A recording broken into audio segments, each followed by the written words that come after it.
یہ سورۃ البروج جو ہے یہ خاص واقعے کی طرف اس میں اشارہ ہے.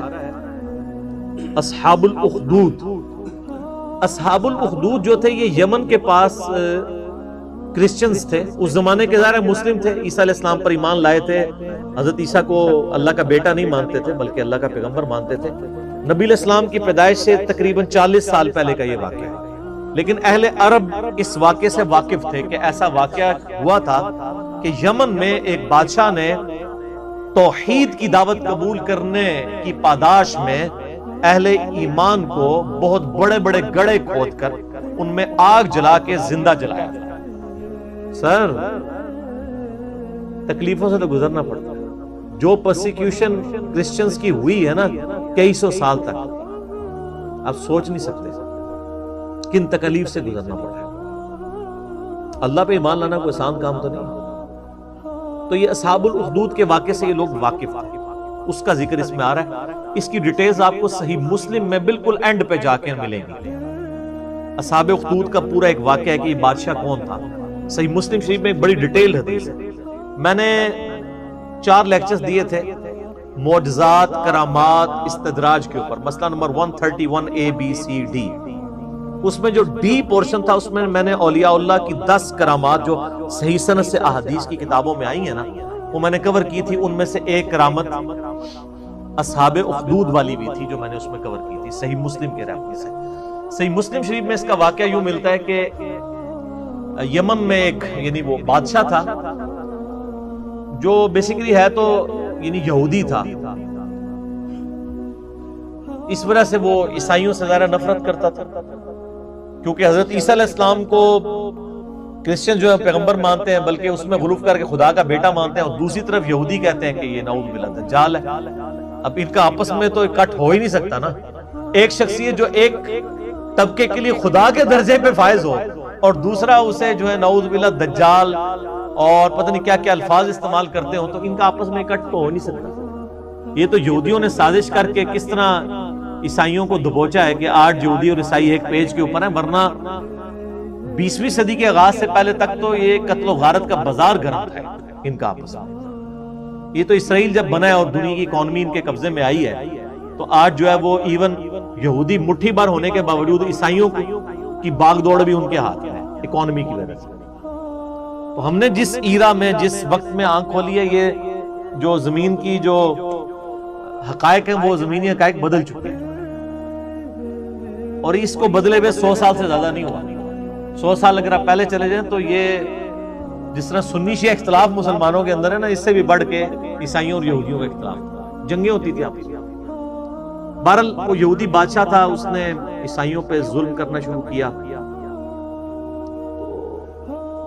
اس بادشاہ کے بارے میں آتا ہے کہ اس نے ایک جادوگر رکھا ہوا تھا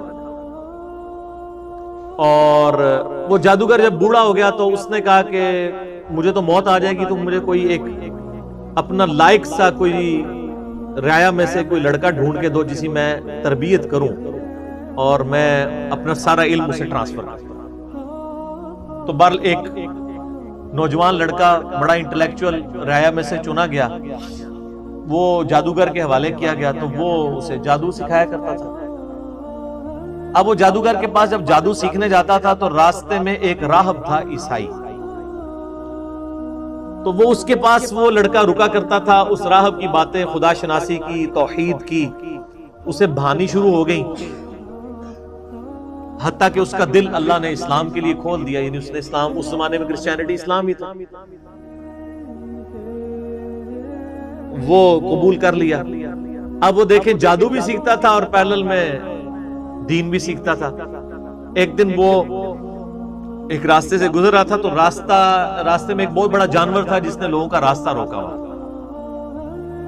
تو اس نے ایک چھوٹا سا پتھر اٹھایا زمین سے اور اس نے کہا کہ اے اللہ، اگر تیرے نزدیک جادوگر کا مذہب مردود اور اس عیسائی راہب کا مذہب مقبول ہے تو اس چھوٹے سے پتھر سے اس جانور کو ہلاک کر دے. ظاہر یہ کرامت ہی ہونی تھی، ایک پتھر سے آپ اتنے بڑے جانور کو، تو اس نے پتھر پھینکا تو وہ مر گیا. تو وہ پھر راہب کے پاس آیا تو راہب نے کہا کہ تم تو اب مستجاب الدعوات ہو گئے ہو، تو اب تم پہ اللہ کی طرف سے تکلیفیں بھی شروع ہو جائیں گی. اور جب کوئی ایسی صورتحال بنے تو تم نے میرا نام ظاہر نہیں کرنا. ظاہر ہے پھر مجھے بھی رگڑا لگے گا بیچ میں. جان بچانے کے لیے ایمان چھپانا جائز ہے. حسین تو ہر کوئی نہیں بنتا نا سر. پھر کہتے ہیں جی حسین کیوں کھڑا ہوا تھا, باقی کدھر گئے؟ باقیوں نے کوئی بیعت کر لی؟ وہ ہر ایک تو نہیں حسین ہوتا رضی اللہ تعالیٰ عنہ علیہ السلام. تو پھر وہی سلسلہ شروع ہو گیا. اب وہ صاحب کرامت تو ہو گیا, اب لوگ اس کے پاس آنا شروع ہو گئے. وہ مطلب مادرزاد کوڑی اندھے آتے تھے, وہ دعا کرتا تھا, شفا ہو جاتی تھی. کرتے کرتے جب بادشاہ تک بات پہنچی, اس نے کہا یہ کیا, یہ تو دوسرے مذہب میں چلا گیا الٹا اس کو سکھانے کے لیے. تو اس نے کہا جی اس کو تو ہم نہیں چھوڑیں گے, قتل کروائیں گے. اور وہ جب کوئی بندہ اس کے پاس علاج کروانے کے لیے آتا تھا تو وہ پہلے کہتا تھا اللہ کو ایک مانو, حضرت عیسیٰ کو اللہ کا پیغمبر مانو. تو ظاہر ہے یہاں بھی آپ کو پتا ہے لوگ حنفی ہوتے ہیں, جب طلاق ہو جاتی ہے تو اہل حدیث اسٹامپ پیپر پہ لگواتے ہیں میں اہل حدیث ہوتا ہوں, تو وہ کہتے ہیں ٹھیک ہے اب بیوی بھی واپس مل گئی آپ کو. حالانکہ وہ اہل حدیث اتنی دیر کے لیے ہوتے ہیں جتنی دیر کے لیے انہوں نے وہ بیوی باہر نکل کے اہل حدیثوں کو گالیاں نکال رہے ہوتے ہیں, لیکن اہل حدیثوں کو پھر بھی عقل نہیں آتی ہے. اب عقل نہ ہے تو انسان کیا کرے؟ حالانکہ یہ فتوی غلط ہے, میں اہل حدیث کے ساتھ ایگری نہیں کرتا ہوں 3 طلاق کے مسئلے. امت کا اجماع ہے کہ ایک مجلس کی 3 طلاقیں 3 ہیں. بالی ایک مسئلہ لاتا ہے میں آپ کو بتا رہوں کہ آج بھی اس کی باقیات ہیں اسٹامپ پیپر لکھوانے والی. تو وہ بھی پہلے کہتا تھا اللہ کو مانو پھر میں تمہارا علاج کروں گا. تو اس طرح پھر اسلام پھیلنا شروع ہو گیا. بادشاہ کو فکر لگ گئی تو اس نے کہا کہ بھئی اس کا علاج اب یہ ہے کہ اس کو قتل کروایا گیا.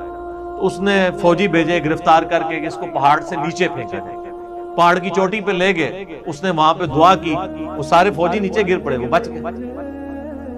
پھر اسے کشتی میں سوار کر کے سمندر کے اندر لے گئے, اس نے دعا کی, کشتی الٹ گئی, وہ بچ گیا, باقی سارے الٹ گئے.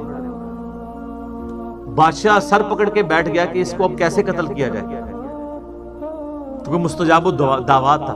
تو اس نے بادشاہ کو خود مشورہ دیا کہ ایک طریقے سے تم مجھے قتل کر سکتے ہو, تم پڑھو بسم اللہ رب الغلام کہہ کے مجھ پہ تیر چلاؤ تو میں مارا جاؤں. اور یہ اس نے بہت زبردست چال چلی, اور اس نے کہا اس کے لیے تمہیں پبلک اکٹھی کرنی پڑے گی, اپنی ساری رعایا کو جمع کرو اور بسم اللہ رب الغلام پڑھ کے چلاؤ. تو اس کا مطلب کیا تھا کہ اللہ کو ماننا پڑے گا. تو یہ ایک ساری رعایا تک تبلیغ ہو جاتی کہ ہاں اللہ کے نام پہ اسے مارا گیا تو یعنی اس کا مذہب درست ہے. تو اس نے کہا میں نے جان تو جانی جانی ہے تو اللہ کے لیے جائے نا, اور میں مر جاؤں اور ایسا اختلافی نوٹ لکھوں کہ تبلیغ بھی ہو جائے. حضرت حسین ابن علی نے یہی کیا نا, 72 بندوں کے ساتھ وہ 3 براعظموں میں پھیلی ہوئی بنو امیہ کی بدماش حکومت کا سامنا تو نہیں کر سکتے تھے, لیکن انہوں نے اپنے خون سے اختلافی نوٹ لکھ دیا کہ میں مر جاؤں تو آنے والی نسلیں یاد رکھیں کہ سچائی کے لیے کھڑا ہونا چاہے آپ تھوڑے سے بھی ہو, اس کی پرواہ نہیں کرنی. تو آج تک دیکھ لیں دنیا میں جہاں بھی سچائی کے لیے تھوڑے لوگ کھڑے ہوتے ہیں تو مثال حسین ابن علی کے لیے کی دیتے ہیں.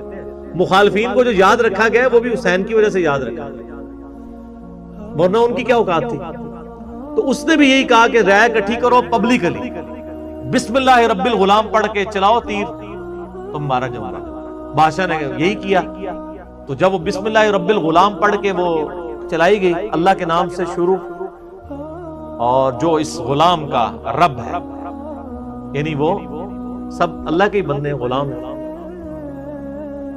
تو وہ تو مارا گیا لیکن ساری رعایا نے کلمہ پڑھ لیا, ان کا اس کا مذہب حق ہے. وہ سارے مسلمان ہو گئے. وہ ایک کو کیا مارنا تھا, ساری رعایا ہاتھ سے چلے گی. پھر اس نے بڑے بڑے گڑھے کھدوائے, اس میں آگ جلوائی اور اہل ایمان کو آفر رکھی کہ یا تو ایمان چھوڑے یا آگ میں جلائے. ہائے ہائے, بخاری مسلم کی حدیث ہے اس شخص نے ایمان کی حلاوت چکھ لی جس میں 3 نشانیاں ہوں. نمبر 1 اللہ اور اس کا رسول عز و جل و صلی اللہ علیہ وآلہ وسلم اسے پوری دنیا میں سب سے بڑھ کر محبوب ہو. نمبر 2 اس کی دوستی اور دشمنی کا معیار اللہ کی ذات. اور نمبر 3 کفر کی طرف لوٹایا جانا اس کے لیے اتنا ہی ناپسندیدہ ہو جائے جتنا زندہ آگ میں جلایا جانا. وہ جلنے کے لیے تیار ہو جائے, ایمان نہ چھوڑے. ایمان کی مٹھاس اس بندے نے چکھی ہے. لوگ ایمان نہیں چھوڑ رہے, زندہ آگ میں جلائے جا رہے ہیں. صحیح مسلم کے الفاظ ہیں کہ ایک عورت تھی، اس کا دودھ پیتا بچہ تھا. دودھ پیتا بچہ تو بولتا بھی نہیں ہے. جب اسے آگ میں پھینکنے لگے نا تو اس کے دل میں ایک لمحے کے لیے خیال آیا کہ میں جان اپنے بچے کی وجہ سے نا جان بچانے کے لیے میں دین چھوڑ دوں. تو وہ دودھ پیتا بچہ بول اٹھا کہ ماں تو حق پہ ہے. اللہ، یعنی یہ کرامت تھی. تو پھر ان ماں بیٹا کو بھی جلا دیا. وہ تو خیر دنیا میں جلے نا تو سیدھے جا کے جنت میں لینڈ کیا. تو یہ پوری حدیث صحیح مسلم ہے اصحاب الاخدود کے بارے میں. آپ دیکھیں کہ اصحاب الاخدود کو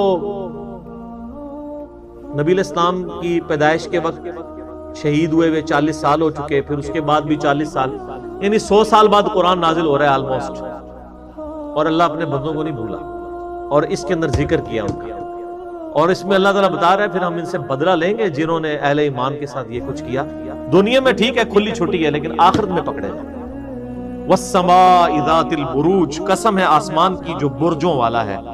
والیوم الموعود، اور اس دن کی جو وعدے کا دن ہے یعنی قیامت کا دن. وشاہد ومشہود، اور حاضر ہونے والے دن کی اور اس کی جس کے پاس حاضر ہوں گے، یعنی قیامت کے دن کی اور قیامت کے دن کا مالک، مالک یوم الدین. سب کی قسم. قتل اصحاب الاخدود، مارے گئے کھائی کھودنے والے. حالانکہ مارے کون گئے تھے؟ جو کھائی میں پھینکے گئے تھے. اللہ نے کہا وہ نہیں مرے، وہ تو زندہ ہے. شہید تو مرتا نہیں ہے. وَلَا تَقُولُوا لِمَنْ يُقْتَلُ فِي سَبِيلِ اللَّهِ أَمْوَاتٌ، مت کہا کرو مردہ جو اللہ کی راہ میں مارے جاتے ہیں، وہ تو اللہ کے حضور زندہ ہے. اللہ ہمارا مارے گئے اصحاب الاخدود جنہوں نے وہ گڑھے کھودے تھے. النار ذات الوقود، جبکہ وہ آگ بڑے ایندھن والی تھی. اذ ہم علیہا قعود، جب وہ اس کے کنارے پر بیٹھے ہوئے، یعنی یہ منظر دیکھ رہے تھے اہل ایمان کو آگ میں جلایا جا رہا ہے اور وہ انجوائے کر رہے ہیں. وَلِعَوْذُ بِاللَّهِ وَهُمْ عَلَى مَا يَفْعَلُونَ بِالْمُؤْمِنِينَ شُهُودٌ، اور جو کچھ اہل ایمان کے ساتھ سلوک کر رہے تھے وہ وہاں پہ بیٹھ کے اس پر گواہ تھے. ظاہر ہے آپ اگر یہ رومنز کی بھی آپ ہسٹری دیکھیں، یہ لوگ بھی یعنی بھوکے شیروں کو زندہ انسانوں پہ چھوڑ دیتے تھے. آپ یوٹیوب پہ جا کے دیکھیں نا کہ کیا کیا طریقے انسانوں کو اذیت اور عذاب دینے کے ان لوگوں نے ڈیوائز کیے ہوئے تھے. تو یہ بھی ایک طریقہ تھا تکلیف دینے کا. خود کرسیوں پہ بیٹھ جاتے تھے اور ان کے سامنے یہ منظر ہوتا تھا کہ اہل ایمان کو جلایا جا رہا ہے.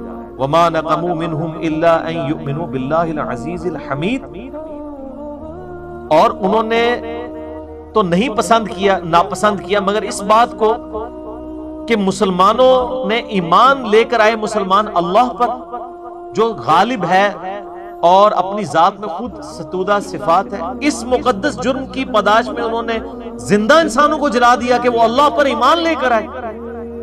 الذی لہ ملک السماوات والارض، وہ اللہ کہ زمین و آسمان میں جو کچھ ہے اس کا مالک وہ اللہ ہے. زمین و آسمان کے مالک اللہ کے اوپر وہ ایمان لائے صرف ایمان لانے کی پاداش میں. کسی پہ کوئی تکلیف نہیں، کسی کو کچھ نہیں انہوں نے کہا، بس اس مقدس جرم میں انہوں نے ان کو آگ میں جلا دیا. واللہ علی کل شیء شہید، اور اللہ تعالیٰ ہر چیز کو دیکھ رہا ہے. اللہ نے وہ منظر دیکھا ہے، اللہ کو بھولا نہیں ہے وہ منظر جو تم نے اہل ایمان کے ساتھ کیا.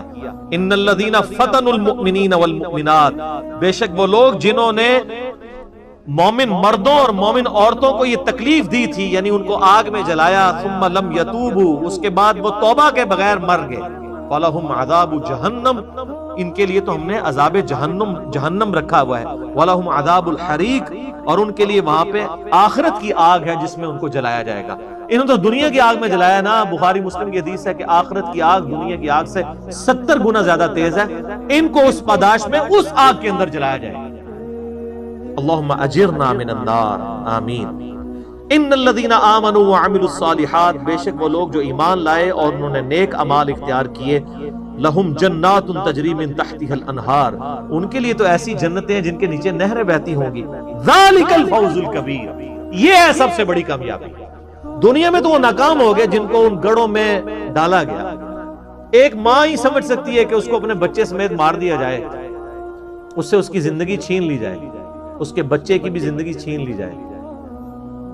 تو دنیا میں تو بظاہر وہ ناکام ہے، لیکن اللہ فرما رہے ہیں وہ سب سے بڑی کامیابی میں فائز ہو گئے، کیونکہ یہ ہمیشہ کی ہے، دنیا کی زندگی تو عارضی ہے۔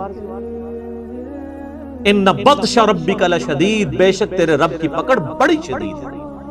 یہ دنیا میں تو کوئی شخص کسی شخص کو ایک دفعہ ہی موت دے سکتا ہے نا، اور اللہ تعالیٰ لاکھوں دفعہ زندہ کر کے لاکھوں دفعہ موت دینے پر قادر ہے۔ اللہ کی پکڑ سے کون بچ سکتا ہے؟ دیکھیں نا، دنیا میں زیادہ کون، جیسے وہ آپ کو پتا ہے قرآن حکیم میں ہی آتا ہے کہ جب جادوگر ایمان لے آئے موسیٰ علیہ السلام پہ، تو فرعون نے کہا کہ میں تمہیں سولی چڑھا دوں گا تمہارے مخالف سمت کے ہاتھ پاؤں کٹوا کے۔ تو پتہ ہے ان جادوگروں نے کیا کہا تھا کہ تو جو کچھ بھی کرے گا دنیا کی زندگی میں کر سکتا ہے نا، ایک دفعہ ہی موت دے گا، دے لے، پھر تو ہمیشہ کی کامیابیاں ہماری مقدر ہیں۔ لیکن اللہ سے انسان نہیں بھاگ سکتا، اللہ کے جو قابو آ گیا وہ ایک دفعہ موت تو نہیں، جب چاہے جتنی دفعہ موت کی تکلیف سے گزارے اور تکلیف دے۔ قرآن حکیم میں آتا ہے ہم جب ان کی کھالیں جل جائیں گی نئی کھالیں انہیں دیں گے تاکہ انہیں عذاب اور فیل ہو۔ اللہم اجرنا من النار، آمین۔ انہ ہوا یبدی و یعید، بے شک پہلی دفعہ بھی اس نے پیدا کیا اور دوبارہ بھی وہی پیدا کرے گا، وہ قادر ہے۔ پہلی دفعہ کسی کام کو کرنا مشکل ہوتا ہے، دوبارہ کرنا تو مشکل نہیں ہوتا۔ وَهُوَ الْغَفُورُ الْوَدُودُ، وہ تو بہت بخشنے والا ہے اور بڑی محبت کرنے والا ہے۔ یعنی اللہ تعالیٰ معاذ اللہ کوئی فنیٹک نہیں ہے کہ انسانوں کو عذاب دے کے اسے کوئی خوشی محسوس ہوتی ہے۔ دنیا میں بعض لوگ ذہنی مریض ہو جاتے ہیں نا، فنیٹک ہو جاتے ہیں، کئی لوگ ہیں ایسے جو، یا اکثر آپ کو امریکہ میں تو یہ بھی اگلے دن بھی خبر آئی تھی 22 بندے قتل کر دیے ایک گورے نے، تو وہ ایک ذہنی مرض بھی ہوتا ہے، کسی کو خون میں لت پت دیکھ کے ان کو خوشی محسوس ہوتی ہے۔ تو اللہ تعالیٰ فرما رہا ہے کہ مجھے کوئی خوشی محسوس نہیں ہوتی کسی کو عذاب دینا، اللہ تو بخشنے والا ہے اور بڑی محبت کرنے والا ہے۔ لیکن اس کا یہ مطلب بھی نہیں کہ پکڑے گا نہیں مجرموں کو، نہیں، وہ اللہ تعالیٰ کے عدل کا تقاضا ہے، قسط کا تقاضا ہے، وہ عادل ہے، اس کے عدل کا تقاضا ہے کہ مجرمین کو سزا دے اور اہل ایمان کو جزا دے۔